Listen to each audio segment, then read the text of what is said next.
Thinking Aloud. Conversations on the leading edge of knowledge and discovery with psychologist Jeffrey Mishlove.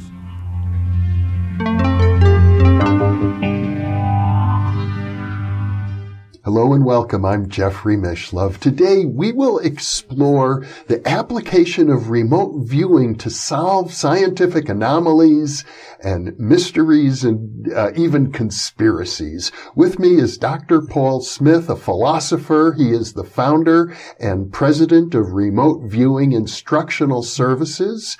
He has been president twice now of the International Remote Viewing Association, and he is the author of Reading the Enemy's Mind, and also The Essential Guide to Remote Viewing.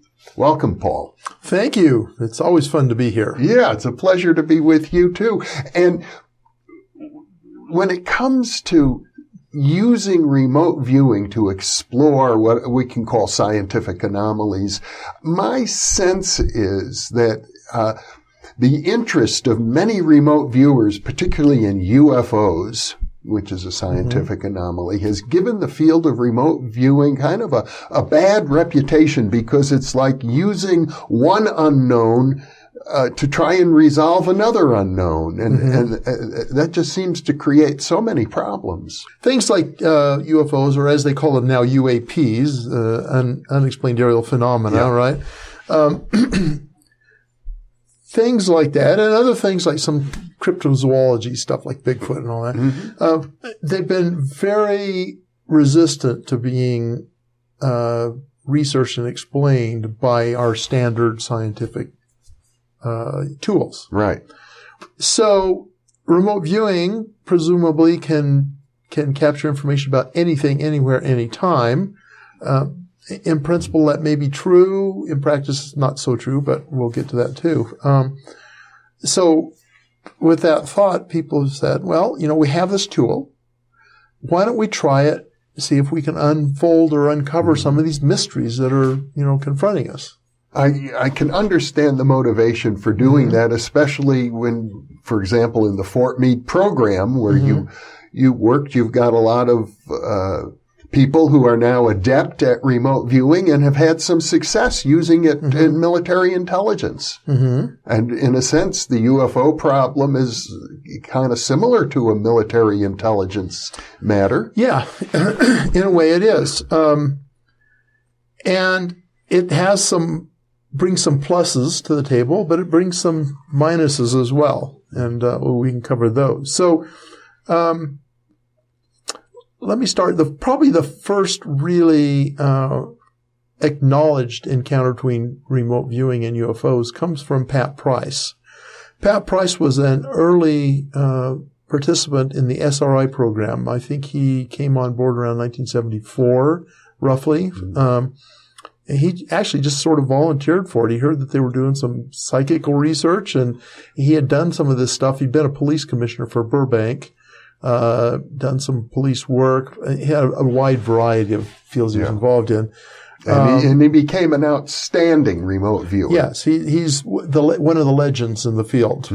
They really found him a valuable research subject at SRI and founded many of their discoveries based on some of what he'd produced, some of his results. In fact, I understand he was so successful that the CIA decided to take him away from SRI and have him work directly under their control. Indeed, that's true. And of course, there's a mystery about all of this because the CIA hired him, and then not long after that, he died under... He didn't die under mysterious circumstances, but there was a mystery surrounding his death. So he died of an apparent heart attack, and he really did have a bad heart condition. So that didn't surprise anybody. He was in a hotel room in Vegas at the time. But what was weird was that somebody an ambulance came up, took his body, and took it off, ostensibly to the morgue, but it never got there. For about 24 hours, Pat Price's body was missing. Nobody knew where it was. And then all of a sudden, there it was in the morgue, and nobody knew how it got there. So there are all kinds of speculation. Obviously, anytime there's something like that, it's going to generate conspiracies and stuff. And obviously, fellow remote viewers might say, can we use remote viewing to figure out what happened during that 24-hour period? I suppose, yeah. I don't know if anybody actually tried that, but I mean, that would be an example of potentially using remote viewing to look into a conspiracy. That would, yes. And of course, that does have, in principle, you can get feedback. You can verify what you got in principle, although in practice it might be hard. Mm-hmm. So, but before any of that happened, Pat was an interesting guy. He liked to explore things and all that. And so one day he came in to Hal Puthoff. Hal Puthoff was the physicist that directed the program at the time. Comes into Hal Puthoff's office and drops a stack of papers on his desk and says, I didn't have much to do last night, so I thought I'd explore the world see if there are any UFO bases around. And I found 4 of them.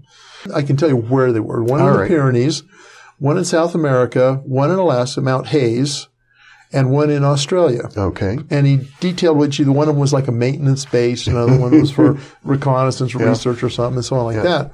And drew some sketches of the vehicles that were associated with it, these UFOs and such things like that. And left it with Hal, and of course Hal doesn't know what to make of this, but the obligation was that anything that the viewers did had to get reported to the CIA because they were funding the program at the time and they were the contractor. So all of this must now be in the archives that are declassified and available. Well, I don't know. They're not in the archives, this stuff. I do have copies of them. Hal gave me copies, but maybe this never got declassified. Well, they're in public. I mean, they're available, but not widely available because Hal is kind of jealous about his copies and I'm kind of jealous about mine. But I've used them in articles I've written. All right. Yeah. But that served as a seed kernel for some later remote viewing. I should just backtrack a second because I mentioned the archives, and I think it's important to just say for our viewers that about 1 million pages of documents relating to the 20-year government funding of remote viewing have now been declassified and are publicly available. Yeah, I hate to correct you, but actually it's closer to about 100,000 pages. Okay. Yeah, I've heard that million figure. I have no idea where it came from. Well, then I was repeating false information, so I stand corrected happily. I know. You're a stand-up guy, and I appreciate that. But yeah, I've heard that. I don't know where it came from. But still, 100,000 pages is a lot of paper. Yeah. It's a lot of paper. And I know you've gone through it all. Yeah. Okay. Yeah.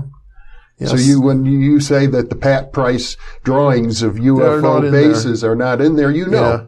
Well, let's say within 99% certainty. I mean, there's always, maybe I missed it accidentally. It's possible, but no one else has reported finding them in there either. Okay. So I suspect Hal didn't pass on copies, just called them up and told the CIA about it.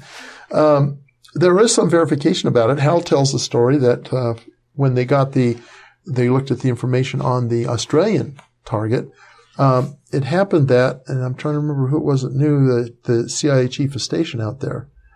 And so the guy called up the CIA chief of station and said, hey, what can you tell me about the so-and-so area, whatever that mountain was called? I should have looked this up, then I would remember it, right? Yeah. The so-and-so area.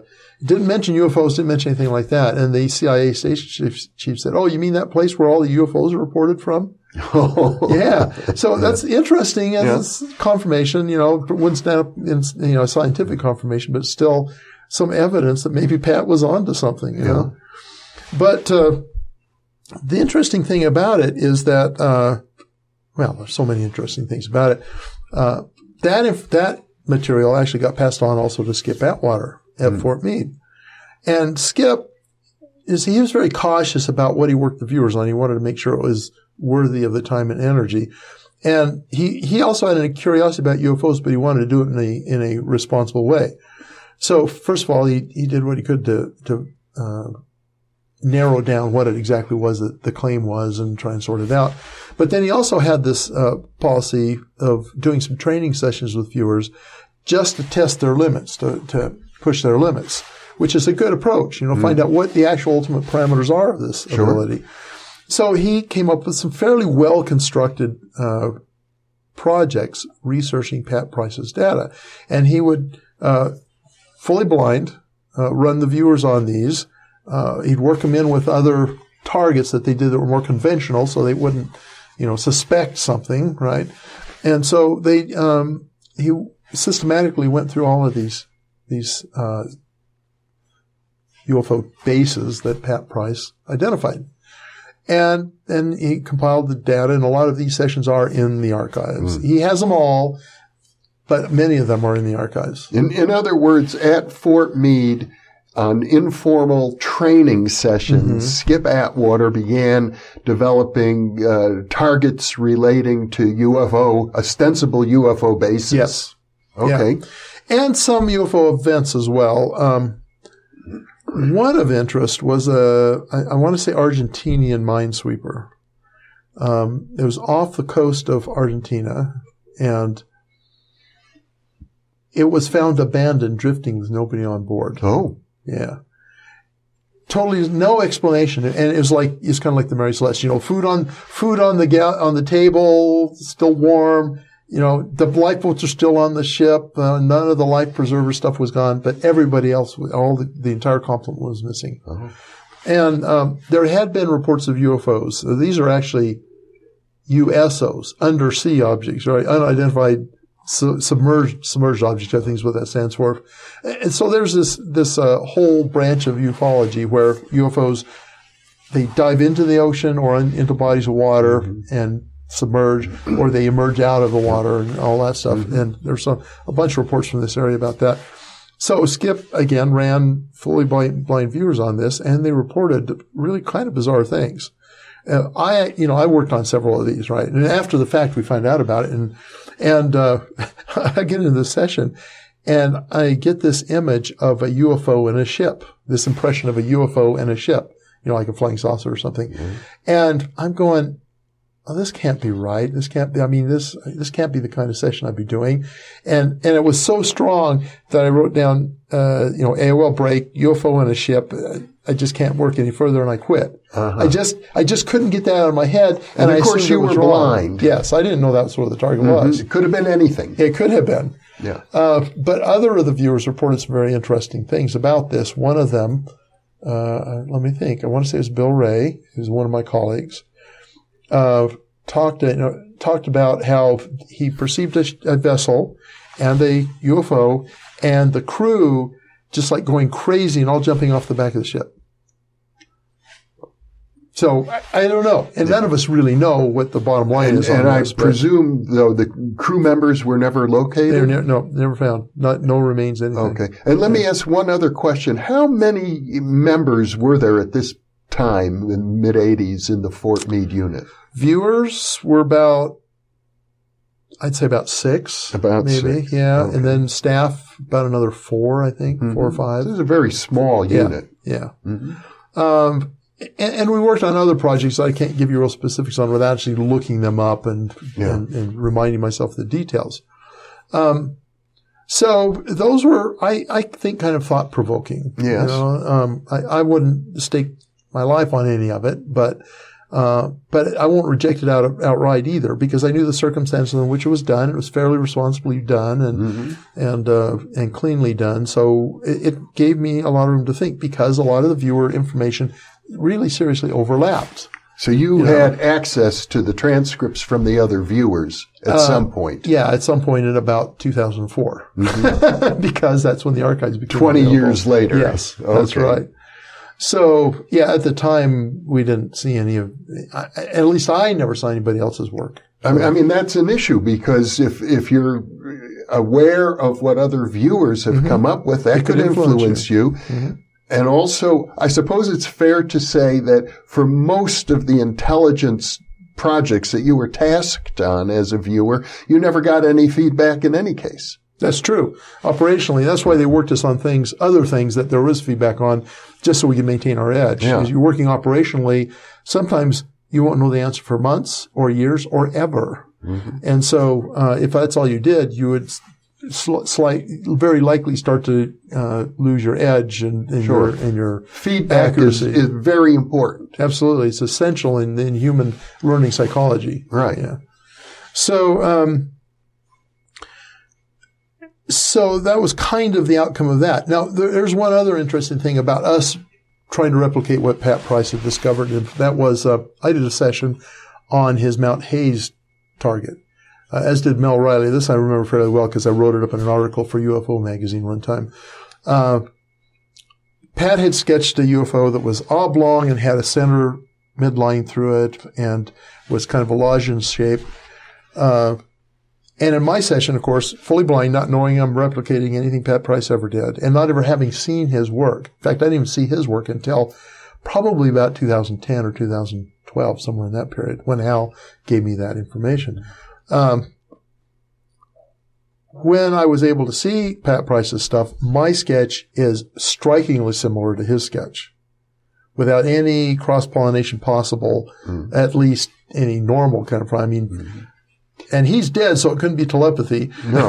Well, maybe it was telepathy, but with a deceased person. Yeah. But I think the interesting point here is that we're talking about a consensus amongst viewers, which is, I would say, important factor in the scientific evaluation. Yes. If you get multiple viewers who are providing similar descriptions, just as if you had multiple conventional intelligence sources providing similar descriptions, you would take it more seriously. Yeah. In the intelligence world, you do want multiple sources. In fact, they call it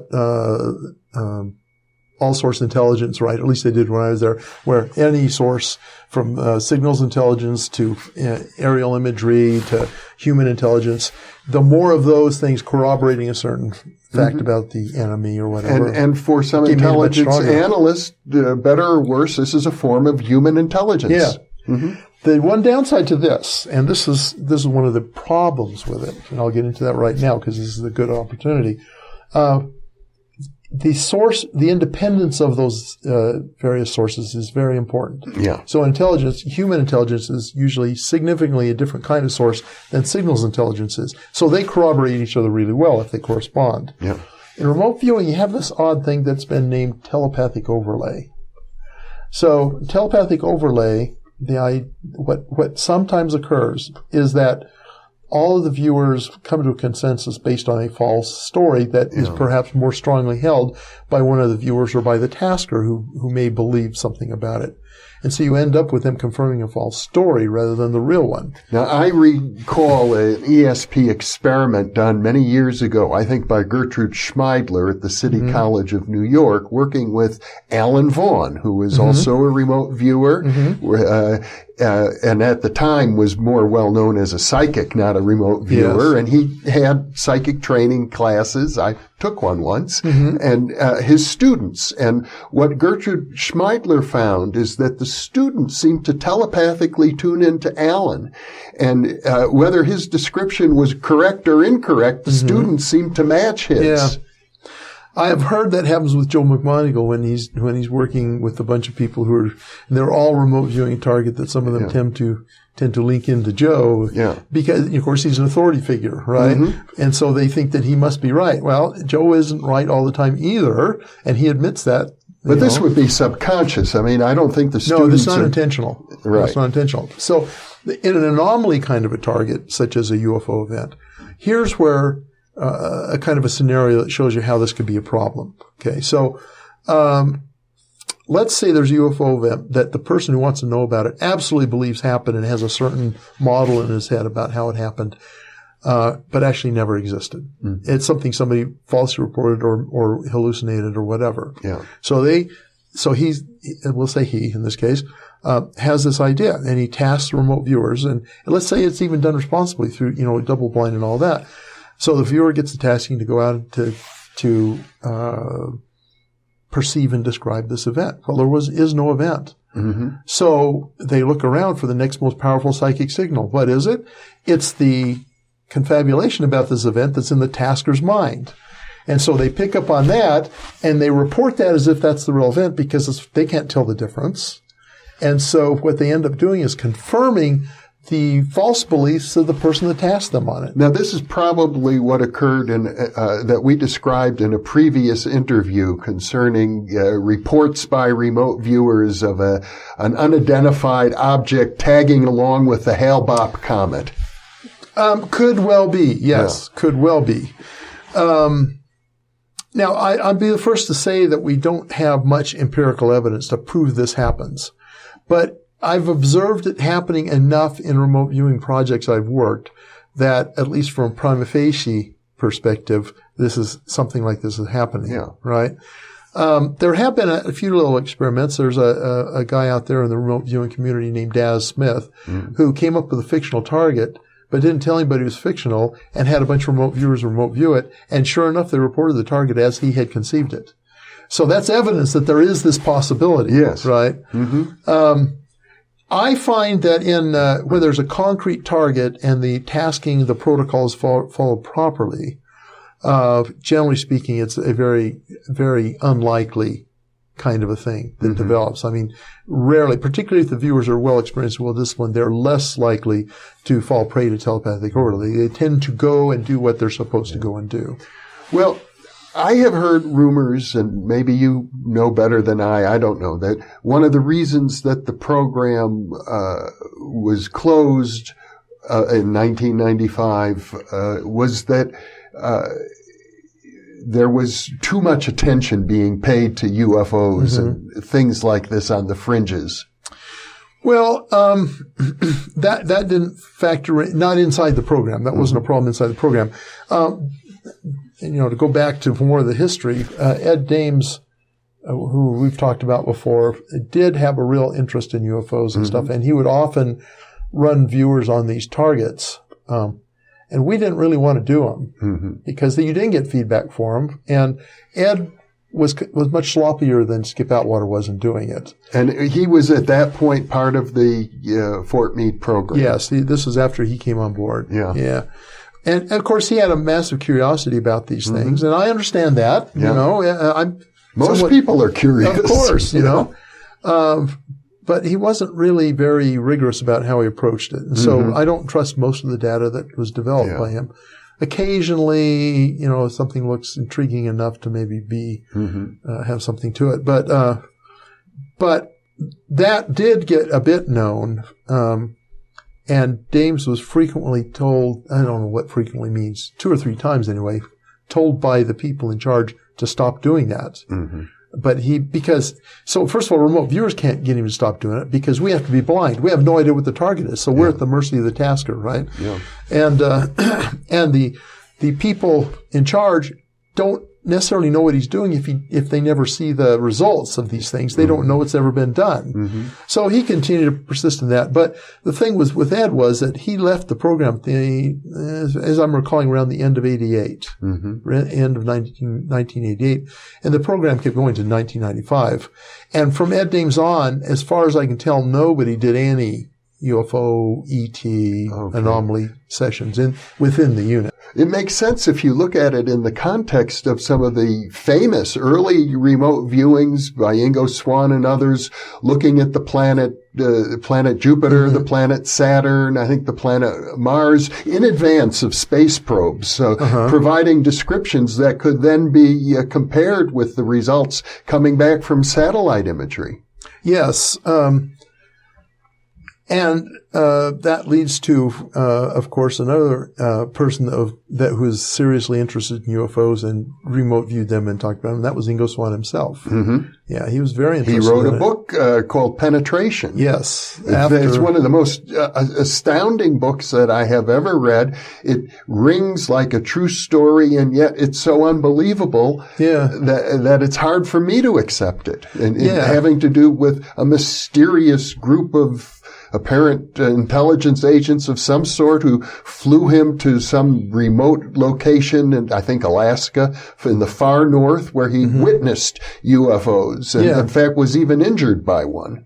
Well, at least, I don't know, injured, but certainly endangered by one, because it seemed to be blasting the terrain with energy weapons of some kind. Yeah. And the interesting thing about that, of course, is that I don't have firsthand knowledge about whether that's true or any of those stories are true or not. He was obviously not able to document them in any way to prove evidence other than his own hearsay.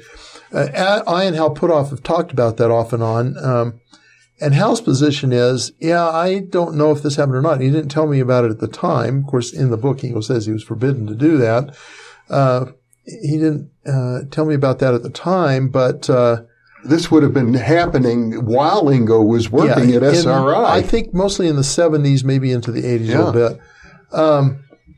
But Hal said, and I endorse this, he said, Ingo never told me anything that wasn't true. Yeah. And Ingo was very honest about things. Mm-hmm. Now, he might tell you things that he believed to be true that may or may not have been true. But if he was telling you about an experience or whatever, it was an experience he really had. Yeah. And so both Hal and I would say, well, why would he start now telling us things that aren't true? He has a good track record of integrity, and it would have been very out of character for him to have made something like this up. And not only out of character, it would have damaged all of the other work he had been doing for, at that point, many years. Yes. Now, the second half of the book is not first person. And in fact, a lot of the material he has in there seems to come from places like the National Enquirer or the Star or whatever, so questionable literary sources in general. Mm-hmm. But in that half of the book, he's talking about the moon and the odd kind of anomalies that are seen and observed on the moon. Yes. And when I first read it, I thought, oh, crud, this is National Enquirer stuff. Ingo, you're embarrassing yourself, right?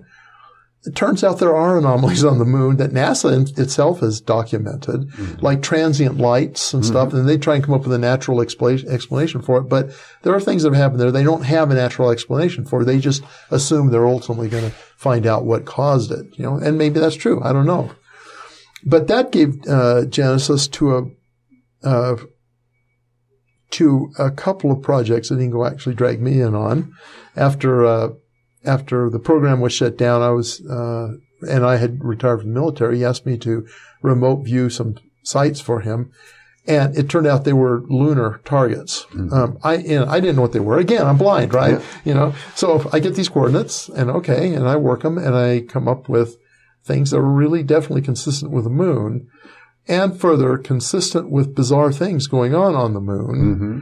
And thinking, okay, what is Ingo trying to do here? And I sent him the stuff off, and ultimately he sent me a big piece of his final report. He was apparently doing it for someone else. And what struck me is that a number of the things that I reported were very similar to things Ingo had reported because he'd worked it as well. Now, I have to say, I think he was front-loaded, which I'm a little uncomfortable with. All right, let's define that term. Front-loaded means you know what your target is to begin with. Mm-hmm. And that's generally a no-no in remote viewing.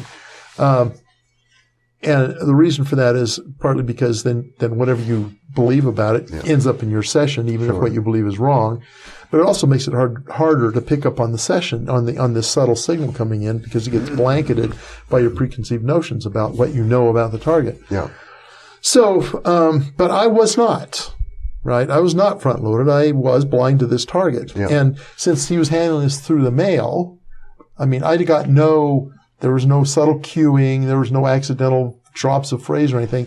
All I got was a coordinate, and I worked the session, right? Yeah. And so an overlap between that and Ingo's was more compelling to me. Now, there was so you got some feedback at some point. Well, most of my feedback had to do with seeing what the other viewers had done. There was one other guy, and ours overlapped with his stuff too. Now, there could have been telepathic overlay, but by then I was pretty experienced. I've been remote viewing for closing in on 20 years at that point. Mm-hmm. So I can't discount the possibility of telepathic overlay, but I can at least have some confidence that it may not have been an explanation. So. Now, I happen to know that Lynn Buchanan is an artist, and he has a website of his artwork. And on one of the, I think they're digital they're computer generated. Computer generated, but one is a picture of the surface of the moon with a dome over one of the craters, like a glass dome over a crater. And I seem to recall that Lynn Buchanan believes there's some kind of a base on the moon that he was picking up on. I don't know. I don't recall him talking about it, but it's possible. He believes lots of things about UFOs and ET, so that's certainly possibly one. And my memory is getting shorter the older I get, so it's possible he's talked about it. I'm actually before, if you'd asked me before, I would have ruled out the possibility. I would say, that's ridiculous. That's something somebody from 2001, The Space Odyssey got, right? Yeah, I know. Yeah. But not just based on Ingo sessions, but some of the actual empirical data about these anomalies on the moon lead me to at least be willing to entertain the possibility there might be a base there. I'm not going to go swear on a stack of Bibles, absolutely there's a base there. I can't say that. No. But I can say that it's not out of the realm of possibility. In other words, as an intelligence officer, you regard this not as confirmation, but as a piece of data that might help you form a hypothesis. Yes. Yeah. And then we got to find the data that confirms or rejects the hypothesis, right? Yeah. That's the main step, right? But we haven't got there yet. So what you have is an unconfirmed hypothesis. Yes. With some data that seems to support it. Yeah. Yeah. So, what you seem to be saying is, thus far, that would be a legitimate application of remote viewing. I'd say so. Now, let me talk about the bad before we get into the good. Okay, so one of the problems with remote viewing coming to the public is that everybody felt the pull of these ways to use remote viewing. And so we have all kinds of people remote viewing aliens and conspiracy theories and all of these kind of anomalies and things and then declaring they found the truth about them. Yeah.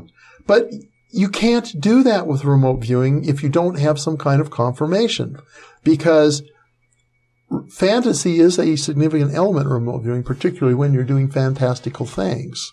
And so the most you can say if you remote view an extraterrestrial base is that this is what you perceived, and this much of it may correspond with something somebody else has said or done. But this stuff over here you have no confirmation for, so it's just the jury's out. It may or may not be true. That's the most you can say. But you get people who are absolutely convinced that that's exactly right, and so they build these whole houses of cards, imaginary houses of cards, about what's going on in outer space with aliens and galactic civilizations and all that stuff, based on really nothing that's concrete. Yeah. Well, there you have one of the real hazards, not just of remote viewing, but I suppose of popular interest in psychic phenomena and parapsychology in general. Yeah. There's this kind of will to believe. Yeah. And the more sensational and exciting it is, the more inclined you are to believe it. And this is not new in human psychology. I mean, we see this in the Salem witch trials. We see this in all the superstitions throughout the ages. Now, a side note on superstitions, probably not all superstitions are totally groundless. There may be 10% legitimate and about 90% cultural baggage that gets attached to it. The same thing with a lot of ESP modality things like shamanism. There's a real interest in shamanism out there. And I really am convinced that many shaman are actually tied into this core underlying faculty that we have that allows us non-local consciousness, Stephen Schwartz or Russell might call it, right? Non-local consciousness. They're tied into that. But then all of this other stuff that gets put around it from their culture tends to obscure and hide the actual core elements. And I suppose the real shame is I hear from viewers occasionally of this very program who are skeptically inclined and tend to think that this is what parapsychology is all about, is this kind of delusional thinking. Yeah. And it's sad because it's like the baby in the bathwater thing, right? There is a small baby in this bathtub that's real. And there's all this dirty bathwater, and so many scientists and others just want to get rid of the bathwater, and the baby happens to go out with it. Yeah. And that's unfortunate. I mean, that's the disservice I see some of these sensationalizers. And I'll name Ed Dames and Courtney Brown as one who I think over-sensationalize the field. They write a much bigger check than they have funds in their account for, right, when they're talking about this. And they get a lot of people excited and enthusiastic about it. Yeah. But if you really start to boil it down to what's really true, you find that there's not a lot there. And the problem with that is it gives an image of remote viewing as being this kind of circus, right? And the remote viewing as being kind of a circus. And where there may be a legitimate interest in exploring these phenomena in a responsible way, that just gets totally submerged by everybody out there. It's kind of like the Wild West, everybody shooting at everybody else, essentially, just remote viewing any anomaly that comes along in any haphazard way, front-loaded or whatever, and thinking they found truth. Yeah. It's unfortunate. It does strike me that remote viewing could be used as a tool for solving unsolved scientific mysteries. For example, at one time, it never got funded, but we thought it might. We had a proposal out to use remote viewing to try to understand the cause and the cure of MS. Which is still a serious medical problem that has yet to be solved. Yeah, and in fact, there was the International Remote Viewing Association has this competition called the Roccollier Prize, right? Yes. Where you get a small fund if you win it for doing a particular science project that you come up with involving remote worked viewing. As a judge on several. Yes, you have. Thank you for your service. Yeah. And, it's a small service, but it's very interesting to evaluate the proposals, and some of them are very high quality, and some of them are very low quality. Yeah, but the part of the reason for that initiative is actually to help people learn how to do remote viewing experiments and other ESP-related experiments in a disciplined way. And even if a low-quality one comes in, they've learned something from that process, and maybe the next time it will be a better one that they propose. Because I think it's fair to say this about the International Remote Viewing Association, is that most everybody in there is interested in cultivating their own personal remote viewing abilities and applying them, and actual researchers are just a handful. Yes, yeah. And that's true in the entire ESP world, you know. So. But there was one project that was done seeing how well remote viewers could identify and describe bacteriophages. Now, a bacteriophage is a small virus-like entity that preys on bacteria. There's obvious value in this, right? If you can get some bacteriophages that'll eat the bacteria you don't want, you know, the dangerous bacteria, then you want to cultivate those and learn how to manage them, right? Yep. And in fact, they had microbiologists, without any connection to remote viewing, judge the results. And it turned out very impressive. Very impressive. It was a nice pilot study. It would be interesting to see that pursued in order to develop maybe some solutions like you were talking about. Yeah. But so that in a way is a mystery, although there is in principle feedback available for that. But I mean, that's the key, is whether or not there will, even in theory, be feedback. Yeah. So, but let's translate this to, we'll use UFOs for example. Okay. So in many UFO events, you probably aren't going to get feedback. Reynolds and Forrest, for example, a famous UFO flap in England, there was some ground, some evidence, vestiges on the ground and stuff. You remote view that event, you may get information, but that you'll never really be able to verify. The only confirmation would be as if the remote viewer reports some of this evidence on the ground that they can certify is there. But if you pursue it in a responsible way, the way you might pursue an operational remote viewing project against a foreign threat that you don't have ground truth on, may eventually, you could still uncover some useful information about the phenomenon. But it has to be very carefully done. Yep. It's not something you can do as just sort of a one-off kind of a thing and be able to trust it. Right?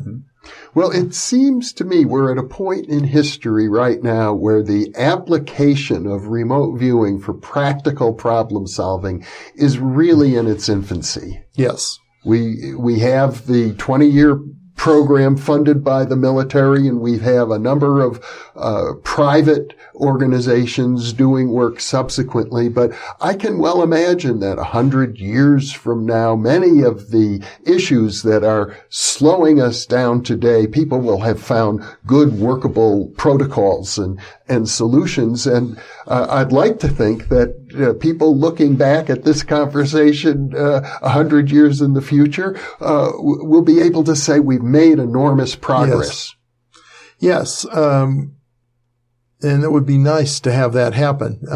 When I was learning to play guitar, you get very frustrated after a few weeks. You don't feel like you're making any progress at all. Yeah. And I had one guy tell me, okay, well, all you do is turn the guitar over and try to do it with your left hand or your right hand instead of your left hand, and you'll see how much progress you made. And that is really true. You get a contrast between what you can't do and what you can do, and you'll realize, okay, this is not bad. But yeah, I'd really like to see, I don't I don't do anomaly stuff except occasionally, like when Ingo asked me and I didn't know I was doing it right. Yeah. I don't like to do that stuff, partly because you don't get feedback, partly because Mark Twain once said he didn't believe in reading health books because he was afraid he'd die of a misprint. Yeah? So, who knows what you might end up getting in these like dividing by zero kind of approaches. So, and I like to use that dividing by zero in terms of anomaly remote viewing, because if you're going against anomaly that you have no feedback, you don't know anything about it, it's like dividing by zero. You can get anything. Yeah. That's the whole problem with trying to divide a number by zero. Any number can come out of that. And so, it's a danger of starting to believe way too much and leading you astray from, rational thinking about how to apply remote viewing in a responsible, reasonable way. Well, you seem to be arguing for a balanced approach. I think so, yeah. Paul, this has been a delightful conversation once again. Thank you so much for being with me. Oh, you are hugely welcome. And I look forward to more. I'm happy to do that, yes. Okay. And thank you for being with us.